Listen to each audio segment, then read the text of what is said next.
جرى يا شيري، احنا من ساعة ما قعدنا وانت مكلضم، ما تفك بقى. عندي مصاريف قد كده. مش عارف اعمل ايه. مصاريف زي ايه يا شريف؟ مرتب السواق، مرتب الشغاله، الاقساط المتلتله اللي عليا، القسط بتاع البيت كل 3 اشهر وفاضل عليه 10 ايام، والشركه العقاريه بعتت لي رساله بتفكرني بالقسط. طب والقسط ده هتدفعه ازاي؟ هو انت مسكت شغلانة جديدة؟ للاسف لا. صعب قوي انك تلاقي منصب زي اللي كنت بتشتغله ومرتب زي اللي كنت بتاخده. يا عم شريف تواضع شويه، يعني مش لازم توب مانجمنت. وانا كنت لقيته رفضت يعني يا سميح؟ انا كل ما اقدم السي في بتاعي لاي اوتيل من الاوتيلات بيتخضوا، لان منصب المدير العام مشغول طول الوقت، وطبعا بيتكسفوا يعرضوا عليا حاجه اقل. معلش يا شيري، هي أزمة وهتعدي إن شاء الله، ربنا هيسهلها ما تقلقش. وبعدين انا بقيت قلقان على العيال قوي. مالهم دول كمان؟ من ساعه ما رجعت من الغردقه وقعدت في البيت بقت في تصرفات كده مش عجباني.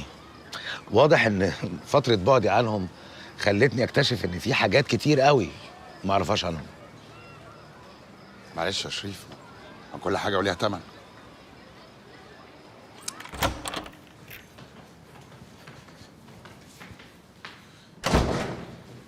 يا بابا انا خارج العب كوره. تعال هنا تعال. تعال هنا.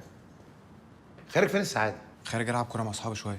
يا ابني الساعه 11 النادي زمانه قفل. لا ما احنا مش بنلعب في النادي، امال بتلعبوا فين؟ بنلعب في الارض الفاضيه اللي في اخر الكومباوند.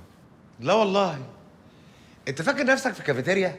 داخل خارج كده ولا حس ولا خبر. هي ايه سايبه؟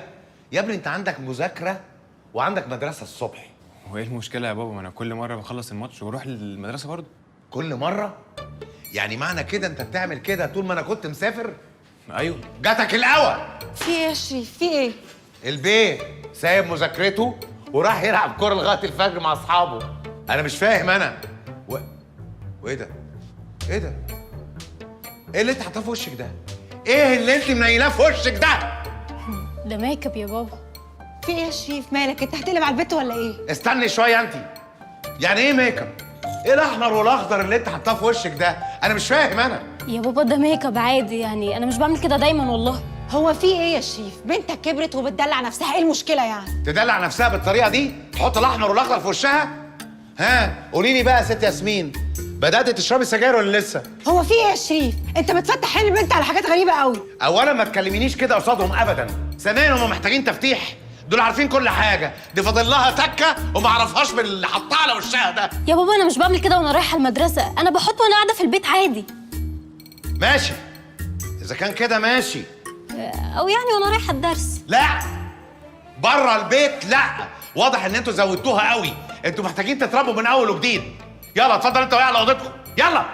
ايه هو اللي انت بتعمله ده؟ بقول لك يلا. ايه اللي بعمله ايه؟ اطلع فوق يلا. ما تهدى شويه يا شريف، الجيران تقول علينا ايه؟ جيران؟ هو ده اللي همك؟ الجيران تقول علينا ايه؟ والبيه راح يلعب كوره لغايه الفجر، والست هانم طول الليل عماله تتكلم في التليفون. لا انت بقيت صعب قوي، عصبي بجد.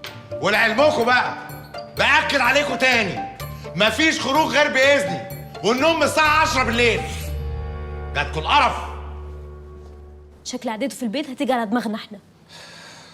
عندك حق، انا مش هينفع اتحبس الحبس اللي هو حبسها لي دي. انا هنزل. تنزل فين؟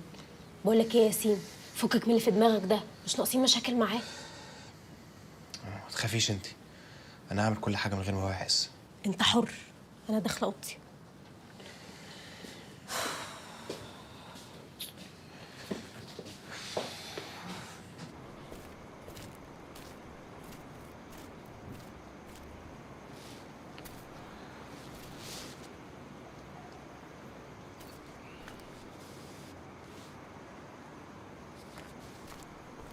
مساء الخير يا عم هلال.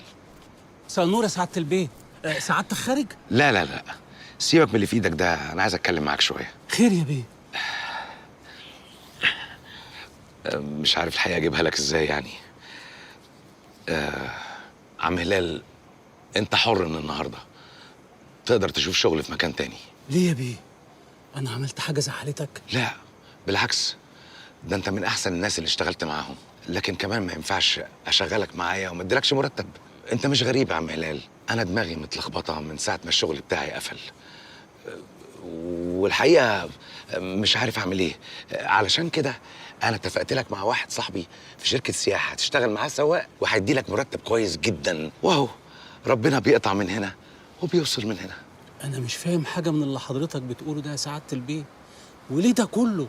احنا عشره طويله مع بعض، وافضل سعادتك عليا ملهاش اول من اخر، وانا لا يمكن اسيبك ابدا.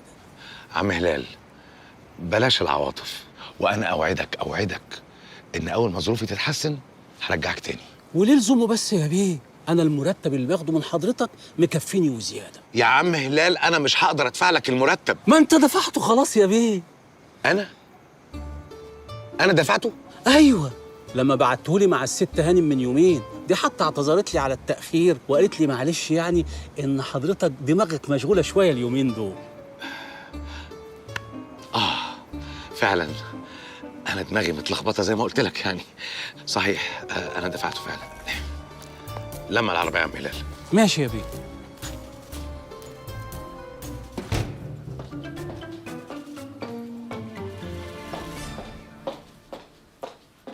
اتفضل.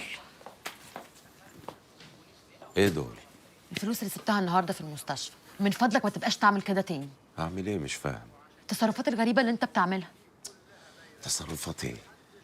انا مش فاهم حاجه من اللي انت بتقوليه، ما تفسري كلامك يا بنت الناس. يعني لازمتها ايه الحركات البلدي دي؟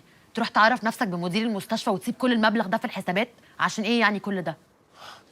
عشان الحاجه بهيجه دي تبقى مرات عمي قبل ما تبقى حماتي، وده واجب عليا. وبعدين انا بكبرك قدام زمايلك. بتكبرني ولا بتحرجني؟ انت عارف كويس قوي انت بتعمل ايه يا عبد الرحيم. انت عايز تبين للناس كلها انك غني ومعاك فلوس. اطمن، المستشفى كلها عرفت انك مليونير.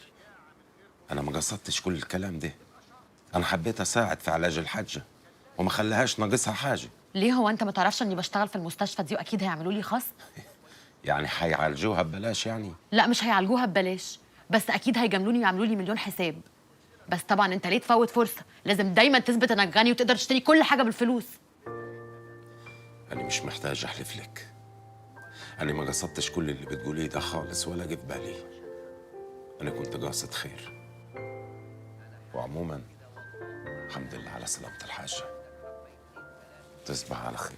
استنى يا عبد الرحيم، انا اسفه، انا ما اقصدش اضايقك، بس انت ساعات بتعمل حركات بجد بتتفهم غلط. معلش يا ست الدكتوره، انا راجل صعيدي وبلدي زي انت ما قلتي، وما وصلش لدرجه حلامك. عن اذنك.